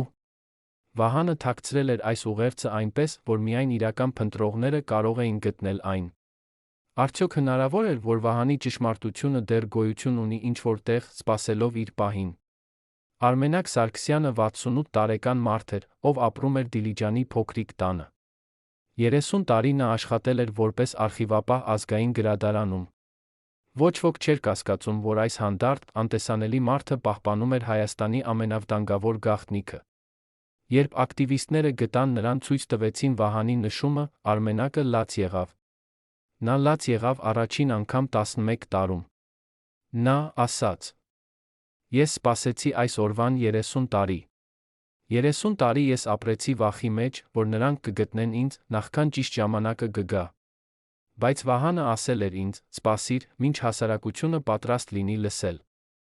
Եվ այժմ, վերջապես, ես կարծում եմ, ժամանակն է։ Արմենակը տարավ նրանց իր տան ստորգետնյա սենյակ, որտեղ, մետաղյա տուփի մեջ, պահվում էր Վահանի վերջին աշխատանքը։ Ոչ թե 1000 էջանոց ուսումնասիրությունը, որը ոչնչացվել էր։ Այլ ավելի վտանգավոր բան, 200 էջ անունների, ամսաթվերի, բանկային հաշիվների, գաղտնի գործարքների։ Փաստաթղթեր, որոնք ապացուցում էին, թե ինչպես են Հայաստանի ամենահզոր մարդիկ տասնամյակներ շահագործել երկիրը։ Ինչպես են նրանք գողացել պաշտպանության բյուջեից։ Ինչպես են նրանք վաճառել զենք զինամթերք, որոնք պետք է գնային հայկական բանակին։ Ինչպես են նրանք դավաճանել ազգային շահերին, անձնական հարստության համար։ Վահանը փաստաթղթավորել էր ամեն ինչ։ Յուրաքանչյուր գործարք, յուրաքանչյուր դավաճանություն, յուրաքանչյուր անուն։ Բայց երբ ակտիվիստները սկսեցին կարդալ այդ փաստաթղթերը, նրանք հասկացան, որ դիմացել են անլուծելի դիլեմայի։ Եթե նրանք հրապարակեն այս ամենը, ապա ողջ քաղաքական համակարգը կփլուզվի։ Տասնյակ հզոր մարդիկ կգնան բանտ։ Սկանդալը կսարսափեցնի ազգը։ Բայց եթե նրանք չհրապարակեն, ապա Վահանի զոհողությունը կմնա անիմաստ։ Դավաճանները կշարունակեն ապրել իրենց հարստության մեջ։ Եվ պատմությունը կկրկնվի։ Ինչ անել, երբ ճշմարտությունը այնքան ցավոտ է, որ կարող է սպանել հիվանդին, բայց լռությունը երաշխավորում է դանդաղ մահ։ Սա էր հարցը, որի առջ կանգնեցին նրանք, ովքեր գտան Վահանի վերջին ժառանգությունը։ Արմենակը պատմեց նրանց, թե ինչպես էր Վահանը տվել նրան այդ փաստաթղթերը։ Դա եղել էր 2008 թվականի հոկտեմբերի 23-ին, մեկ օր առաջ, քան Վահանը փորձեց հրապարակել իր ուսումնասիրությունը ինտերնետում։ Վահանը եկել էր գրադարան, որտեղ Արմենակը աշխատում էր, խնդրել էր խոսել առանձին։ Նրանք իջել էին ստորգետնյա պահեստ, որտեղ ոչ ոք չէր կարող լսել նրանց։ Այնտեղ Վահանը տվել էր Արմենակին մետաղյա տուփը ասել. Ես գիտեմ, որ դու երբեք չես դավաճանի ինձ։ Ոչ թե որովհետև դու ինձ սիրում ես, այլ որովհետև դու սիրում ես ճշմարտությունը ավելի, քան ինքդ քեզ։ Պահիր սա։ Մի բացիր, մի կարդա, մի ասա ոչ ոքի։ Եթե ինձ հետ ինչ-որ բան պատահի, սպասիր։ Սպասիր, մինչ Հայաստանը փոխվի։ Մինչ կգա օր, երբ մարդիկ պատրաստ կլինեն լսել ճշմարտությունը։ Ապա տուր սա նրանց, ովքեր կարող են օգտագործել այն ճիշտ։ Արմենակը պահպանել էր իր խոստումը 11 տարի։ 11 տարի նա ապրել էր վախի մեջ։ Վախի, որ նրանք կգտնեն նրան։ Վախի, որ նա կթուլանա կբացի տուփը։ Վախի, որ նա կմեռնի, նախքան ճիշտ ժամանակը կգա։ Նա տեղափոխել էր տուփը տասնյակ անգամ մի տեղից մյուսը։ Նա թաղել էր այն իր այգում։ Նա պահել էր այն իր մահճակալի տակ։ Նա տարել էր այն լեռներ թաքցրել քարերի տակ։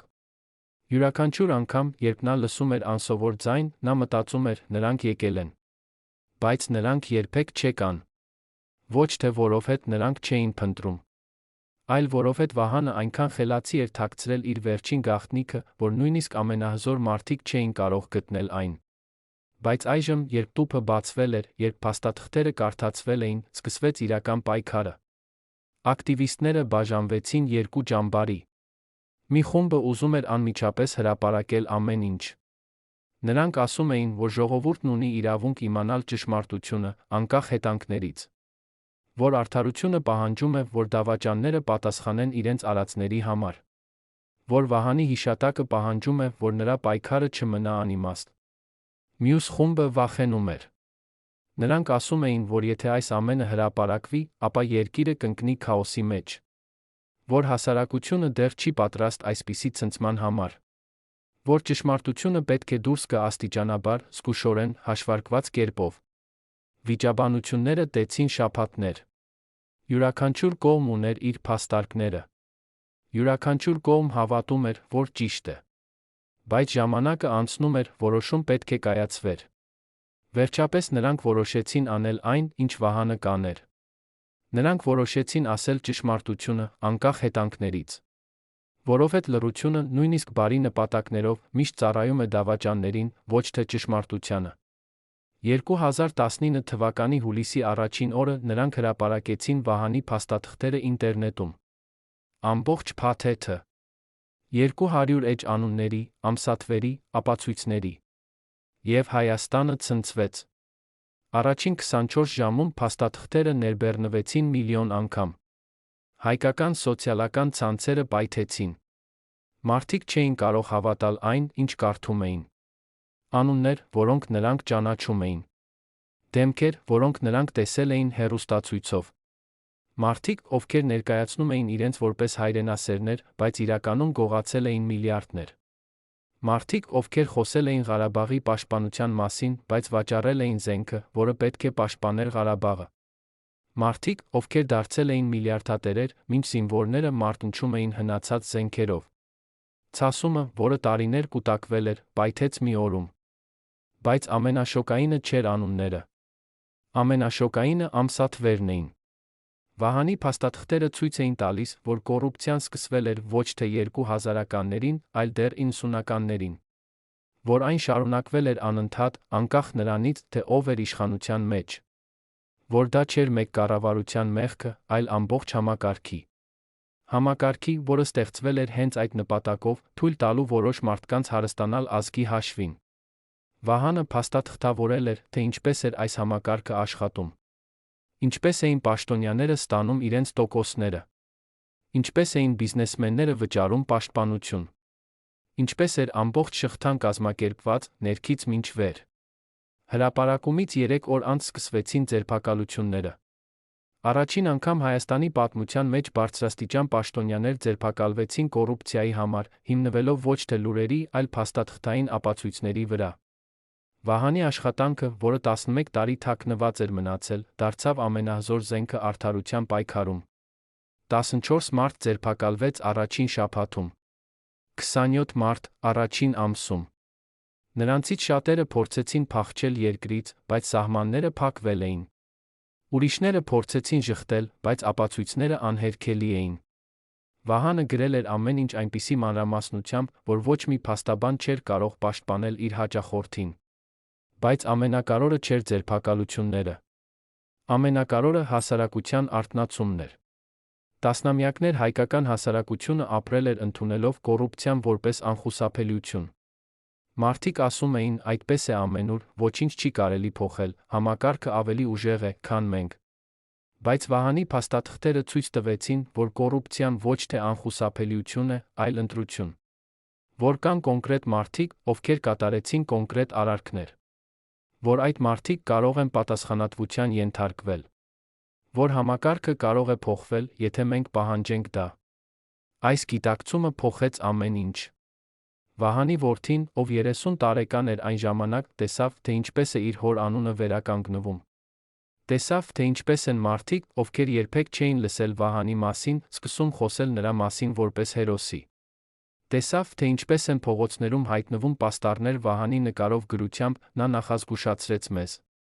Տեսավ, թե ինչպես են դպրոցներում սկսում դասավանդել Վահանի պատմությունը որպես դաս քաղաքացիական քաջության մասին։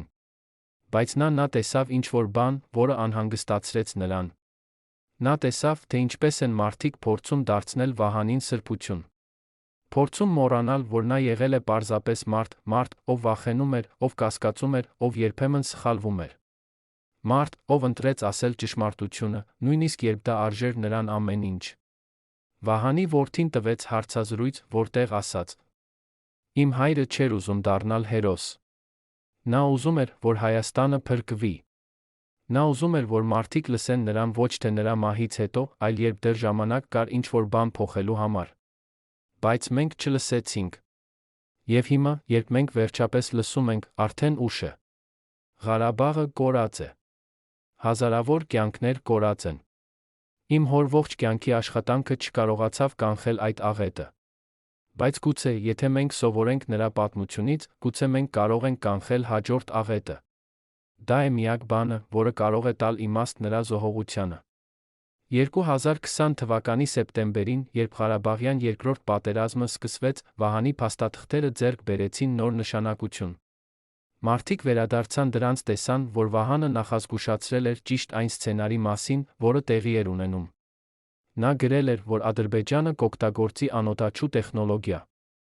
Նա գրել էր, որ Հայաստանի հնացած հակաօդային պաշտպանությունը անարդյունավետ կլինի։ Նա գրել էր, որ եթե պատերազմը տի ավելի քան 2 շաբաթ, Հայաստանը կսկսի կորցնել տարածքներ։ Ամեն ինչ տեղի ունեցավ ճիշտ այնպես, ինչպես նա գրել էր։ Ճիշտ այնպես, ինչպես նա նախազգուշացրել էր 30 տարի առաջ։ Պատերազմի ընթացքում Վահանի փաստաթղթերը դարձան ռալիացման կետ։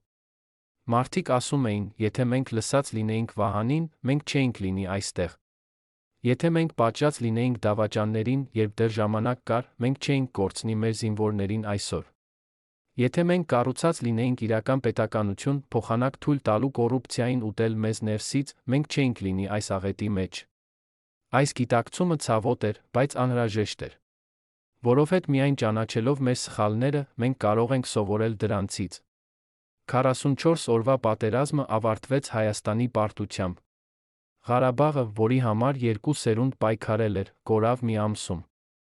Երբ պատերազմը ավարտվեց, երբ զոհերը հաշվվեցին, երբ կորուստները գնահատվեցին, հայկական հասարակությունը կանգնեց հարցի առջ՝ ինչու՞։ Ինչու՞։ Մենք պարտվեցինք այդքան արագ։ Ինչու՞։ Մեր բանակը չէր պատրաստ։ Ինչու՞։ Մեր զենքերը հնացած էին։ Ինչու՞։ Մեր ռազմավարությունը ձախողվեց։ Պատասխանները գտնվում էին Վահանի փաստաթղթերում։ Նա գրել էր դրանք տասնամյակներ առաջ։ Նա ցույց էր տվել, թե ինչպես է կոռուպցիան թուլացրել բանակը։ Ինչպես են պաշտպանության միլիարդները անհետացել անհայտ ուղղություններով։ Ինչպես են զինամթերքի պայմանագրերը տրվել ոչ թե լավագույն մատակարարներին, այլ նրանց, ովքեր վճարել են ամենամեծ կաշառքները։ Պատերազմից հետո Հայաստանում սկսվեց նոր ալիք բողոքների։ Մարդիկ պահանջում էին ոչ միայն պատերազմում պարտության համար պատասխանատվություն, այլ տասնամյակների կոռուպցիայի համար։ Վահանի փաստաթղթերը դարձան մեղադրանքի հիմնական ապացույցը։ Դատական գործընթացներ սկսվեցին ոչ միայն նրանց դեմ, ովքեր իշխանության մեջ էին պատերազմի ժամանակ, այլ նրանց դեմ, ովքեր տասնամյակներ կառուցել էին այն համակարգը, որը հանգեցրեց աղետին։ Առաջին անգամ Հայաստանի պատմության մեջ մարդիկ տեսան, որ արդարությունը հնարավոր է։ Որ հզոր մարդիկ կարող են պատասխանել իրենց արածների համար։ Որ համակարգը կարող է փոխվել։ Բայց ամենակարևոր փոփոխությունը տեղի ունեցավ ոչ թե դատարաններում, այլ մարդկանց գիտակցության մեջ։ Վահանի պատմությունը դարձավ դաս ամբողջ սերնդի համար։ Դաս այն մասին, թե ինչ է տեղի ունենում, երբ հասարակությունը անտեսում է նախազգուշացումները։ Երբ մարդիկ ընտրում են հարմարավետ սուտը անհարմար ճշմարտության փոխարեն։ Երբ համակարգը բարգատրում է կոռուպցիան պատժում ազնվությունը։ Երբ լռությունը դառնում է նորմ, ճշմարտությունը դառնում է վտանգավոր։ Վահանի պատմությունը ցույց տվեց, թե որքան թանկ է արժե այդ ընտրությունը։ 2021 թվականին Վահանի մահվան 10-րդ տարեդարձին Հայաստանի կառավարությունը պաշտոնապես ներողություն խնդրեց նրանից, նրա ընտանիքից։ Վարչապետը ասաց. Վահան Հովհաննիսյանը փորձեց փրկել մեզ, բայց մենք չլսեցինք նրան։ Մենք լռեցրինք նրան, մեկուսացրինք նրան, ոչնչացրինք նրա աշխատանքը։ Եվ հիմա մենք վճարում ենք գինը այդ սխալի համար։ Մենք չենք կարող վերադարձնել այն, ինչ կորցրել ենք։ Բայց մենք կարող ենք պատվել նրա հիշատակը, սովորելով նրա դասերից։ Մենք կարող ենք երաշխավորել, որ այլս երբեք չլռեցնենք նրանց, ովքեր համարձակվում են ասել ճշմարտությունը։ Այդ օրը Երանի կենտրոնում բացվեց Վահանի հուշարձանը։ Պարզ, համեստ արձան, մարդ, ով կանգնած է ցույց է տալիս դեպի հորիզոն։ Հուշարձանի տակ գրված է Վահանի խոսքերից մեկը. Ճշմարտությունը չի մեռնում, նույնիսկ երբ նրան թաղում են։ Նա սպասում է իր պահին, երբ այդ պահը գալիս է, նա վերածնվում է ավելի ուժեղ, քան երբևէ։ Հազարավոր մարդիկ եկան այդ օրը, տուրք մատուցելու մարդուն, ով տեսավ ապագան, բայց չկարողացավ փոխել այն։ Մարդուն, ով զոհեց ամեն ինչ ճշմարտության համար։ Մարդուն, ով մեռավ միայնակ անտեսված, բայց ում ձայնը վերջապես լսվեց։ Վահանի կինը, ով այդ ժամանակ 73 տարեկան էր, կանգնեց հուշարձանի առջ խոսեց։ Նա ասաց. Իմ ամուսինը չէր ուզում հուշարձան։ Նա ուզում էր, որ Հայաստանը ապրի։ Նա ուզում էր, որ մեր երեխաները ունենան ապագա։ Նա ուզում էր, որ մեր ժողովուրդը ազատ լինի կոռուպցիայից, անարդարությունից։ Նա չստացավ այն, ինչ ուզում էր։ Բայց նա թողեց մեզ ինչ-որ բան ավելի արժեքավոր, քան հուշարձանը։ Նա թողեց մեզ օրինակ։ Օրինակ այն մասին, թե ինչ նշանակում է ապրել ճշմարտության համար։ Եվ եթե մենք պատվենք այդ օրինակը, եթե մենք սովորենք նրա դասերից, ապա գուցե նրա զոհողությունը չի լինի անիմաստ։ Բայց պատմությունը չավարտվեց այնտեղ։ Վահանի փաստաթղթերը շարունակեցին բացահայտել գաղտնիքներ։ 2022 թվականին հետազոտողները գտան Վահանի նշումներում հղում դեպի օպերացիա մոռացված։ Դա էր կոդային անունը գաղտնի պլանի, որը Վահանը հայտնաբերել էր 2007 թվականին։ Պլան, որը ենթադրում էր Ղարաբաղի հանձնումը փոխարեն տնտեսական արտոնությունների։ Վահանը գրել էր, որ այդ պլանը քննարկվել է բարձրագույն մակարդակներում, բայց մանրամասներ չէր ունեցել։ Հիմա, 15 տարի անց, հետազոտողները սկսեցին փնտրել ապացույցներ այդ պլանի գոյության մասին։ Որոնումները տարան դեպի անսպասելի հայտնագործություն։ Շվեյցարական բանկում գտնվեց հաշիվ, որը բացվել էր 2007 թվականին հայ բարձրաստիճան պաշտոնյայի անունով։ Այդ հաշվին փոխանցվել էին հսկայական գումարներ, ծագումը անհայտ։ Փոխանցումները սկսվել էին ճիշտ այն ժամանակ, երբ Վահանը գրել էր օպերացիա մոռացված-ի մասին։ Դա ապացույց էր, որ Վահանը ճիշտ էր։ Որ իրոք եղել է պլան Ղարաբաղը հանձնելու համար։ Որ որոշ մարդիկ պատրաստվում էին դավաճանել ազգային շահերին անձնական հարստության համար։ Որ այն, ինչ տեղի ունեցավ 2020 թվականին, ծրագրված էր տասնամյակներ առաջ։ Այս հայտնագործությունը ցնցեց Հայաստանը նորից։ Մարդիկ հասկացան, որ պատերազմում պարտությունը ոչ թե պատահականություն էր, այլ տասնամյակների դավաճանության արդյունք։ Որ Ղարաբաղը կորավ ոչ թե որովհետև հակառակորդը ավելի ուժեղ էր, այլ որովհետև սեփական ղեկավարությունը դավաճանեց։ Որ Վահանը տեսել էր այս ամենը, փորձել էր նախազգուշացնել, բայց նրան լռեցրին հենց նրանք, ովքեր պլանավորում էին դավաճանությունը։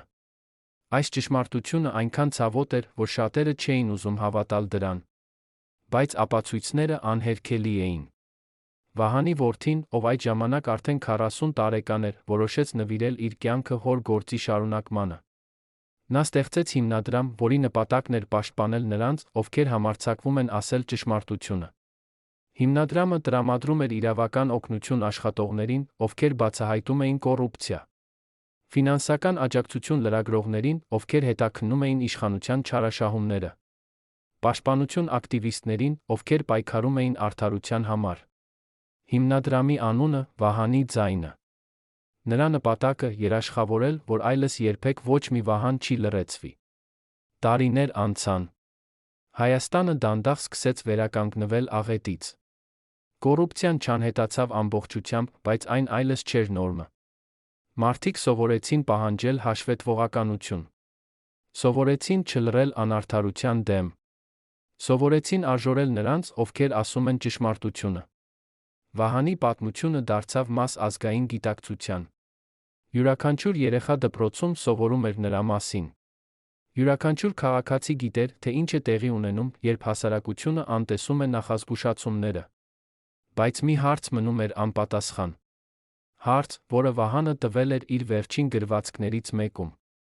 Նա գրել էր. Ես ասացի ձեզ ճշմարտությունը։ Ես ցույց տվեցի ձեզ վտանգները։ Ես նախազգուշացրեցի ձեզ աղետի մասին։ Բայց դուք չլսեցիք։ Հարցը, որը մնում է, արդյոք դուք կլսեք հաջորդ անգամ։ Արդյոք դուք կսովորեք այս դասը, թե պատմությունը կկրկնվի։ Արդյոք դուք կպաշտպանեք նրանց, ովքեր համարձակվում են ասել ճշմարտությունը, թե կլրեցնեք նրանց, ինչպես լրեցրիք ինձ։ Ձեր պատասխանը կորոշի ձեր ապագան։ 2023 թվականին, 12 տարի Վահանի մահից հետո, նրա ընտանիքը վերջապես գտավ խաղաղություն։ Ոչ թե որովհետև ցավը անցել էր, այլ որովհետև նրանք տեսան, որ Վահանի զոհողությունը չէր եղել անիմաստ։ Նրա կինը մահացավ երջանիկ, գիտակցելով, որ նրա ամուսինը վերջապես ճանաչվել է որպես հերոս։ Նրա որդին շարունակեց պայքարը, պաշտպանելով նրանց, ովքեր համարձակվում են ասել ճշմարտությունը։ Նրա թոռները մեծացան երկրում, որտեղ Վահանի անունը նշանակում էր քաջություն, ազնվություն։ Նրանք, ովքեր դավաճանեցին, ստացան տարբեր ճակատագրեր։ Ոմանք գնացին բանտ, մահացան այնտեղ, մոռացված, արամարված։ Ուրիշները փախան երկրից, ապրեցին աքսորում, հարուստ, բայց միշտ նայելով ետ, վախենալով վրեժից։ Երրորդները մնացին Հայաստանում, բայց կորցրին ամեն ինչ, իրենց հարստությունը, իրենց իշխանությունը, իրենց անունը։ Նրանք դարձան նախազգուշացում հաջորդ սերունդների համար, օրինակ այն մասին, թե ինչ է տեղի ունենում նրանց հետ, ովքեր դավաճանում են իրենց ժողովրդին։ Հայաստանը փոխվեց։ Ոչ արագ, ոչ հեշտ, բայց փոխվեց։ Կոռուպցիան դեռ գոյություն ուներ, բայց այլս չէր համակարգ։ Անարդարությունը դեռ տեղի էր ունենում, բայց այլս չէր նորմ։ Ճշմարտությունը դեռ վտանգավոր էր, բայց այլս չէր մահացու։ Երկիրը սովորեց արժորել նրանց, ովքեր համարձակվում են խոսել։ Սովորեց պաշտպանել նրանց, ովքեր պայքարում են արդարության համար։ Սովորեց լսել նախազգուշացումները, նախքան կլինի ուշ։ Բայց ամենակարևոր փոփոխությունը տեղի ունեցավ ոչ թե ինստիտուտներում, այլ մարդկանց սրտերում։ Վահանի պատմությունը սովորեցրեց ամբողջ սերնդի, որ լռությունը ոչ թե անվտանգություն է, այլ համակցություն։ Որ հարմարավետ սուտը ավելի վտանգավոր է, քան անհարմար ճշմարտությունը։ Որ համակարգը փոխվում է միայն այն ժամանակ, երբ մարդիկ պահանջում են փոփոխություն։ Որ յուրաքանչյուր ձայն կարևոր է, նույնիսկ երբ թվում է, որ ոչ ոք չի լսում։ Որ ճշմարտությունը միշտ հաղթում է վերջում, նույնիսկ եթե ճանապարհը դեպի հաղթանակ երկար ցավոտ է։ Այսօր, երբ դուք քայլում եք Երանի փողոցներով, դուք կտեսնեք Վահանի հուշարձանը։ Կտեսնեք, թե ինչպես են մարդիկ կանգ առնում այնտեղ, մի րոպե լռության համար։ Կտեսնեք, թե ինչպես են երիտասարդները նստում այնտեղ կարդում Վահանի գրվածքները իրենց հեռախոսներից։ Կտեսնեք, թե ինչպես են ծնողները բացատրում իրենց երեխաներին, թե ով էր այդ մարդը, ինչու է նա կարևոր։ Եվ եթե դուք լսեք ուշադիր, դուք կկարողանաք լսել Վահանի ձայնը, ձայնը, որը տասնամյակներ լռեցված էր, բայց վերջապես ազատվեց։ Բայց գլխավոր հարցը դեռ մնում է բաց։ Հարցը, որը Վահանը տվեց մեզ, որին մենք պետք է պատասխանենք յուրաքանչյուր օր։ Ո՞վ է հաջորդ Վահանը։ Ո՞վ է այն մարդը, ով այսօր տեսնում է վտանգները, որոնք մենք չենք ուզում տեսնել։ Ո՞վ է այն ձայնը, որը նախազգուշացնում է մեզ, բայց մենք անտեսում ենք։ Ո՞վ է այն մարգարեն, ում մենք լռեցնում ենք այսօր, բայց կպատվենք վաղը, երբ արդեն ուշ կլինի։ Արդյոք մենք կսովորենք Վահանի դասերից, կլսենք այդ ձայնը հիմա, թե կկրկնենք նույն սխալը կողբանք նորից։ Պատմությունը չի ավարտվում երբեք։ Նա միշտ շարունակվում է, միշտ կրկնվում է, եթե մենք չենք սովորում նրանից։ Վահան Հովհաննիսյանի պատմությունը պատմություն է մեր բոլորի մասին։ Մեր ընտրությունների մասին։ Մեր լռության մասին։ Մեր համակցության մասին։ Եվ մեր հնարավորության մասին փոխել ապագան, եթե մենք համարձակվենք լսել ճշմարտությունը։ Բայց ով իսկապես կանգնում է այս ամենի հետում։ Ո՞վ էին այն ուժերը, որոնք այնքան վախենում էին Վահանի ճշմարտությունից։ Ո՞վ օգտվեց նրա լռությունից Ղարաբաղի կորստից։ Անունները գրված են Վահանի փաստաթղթերում, բայց իրական հարցը ավելի խորն է։ Արդյոք այդ համակարգը իսկապես ոչնչացվել է, թե պարզապես փոխել է իր դեմքը։ Արդյոք նոր վահաններ դեռ լռեցվում են այսօր, մինչ մենք տոնում ենք հին Վահանի հիշատակը։ Արդյոք ճշմարտությունը իսկապես ազատ է, թե մենք պարզապես սովորել ենք ավելի լավ թաքցնել նրա շղթաները։ Դա է հարցը, որը Վահան Հովհաննիսյանը թողեց մեզ։ Ոչ թե պատասխան, այլ հարց։ Հարց, որը յուրաքանչյուր սերունդ պետք է պատասխանի իր համար։ Հարց, որը երբեք չի կորցնում իր արդիականությունը։ Հարց, որը կորոշի, թե արդյոք մենք կապրենք ազատության մեջ, թե կմնանք շղթաներում, որոնք մենք ինքներս ենք ստեղծել մեր լռությամբ։ Եվ այդ հարցի պատասխանը գտնվում է ոչ թե անցյալում, այլ ապագայում։ Ապագայում, որը մենք ստեղծում ենք այսօր մեր ընտրություններով։ Ապագայում, որը կլինի այնպիսին, ինչպիսին մենք համարձակվենք այն դարձնել։ Ապագայում, որտեղ Վահանի ձայնը կշարունակի հնչել, ոչ թե որպես անցյալի արձագանք, այլ որպես ապագայի նախազգուշացում։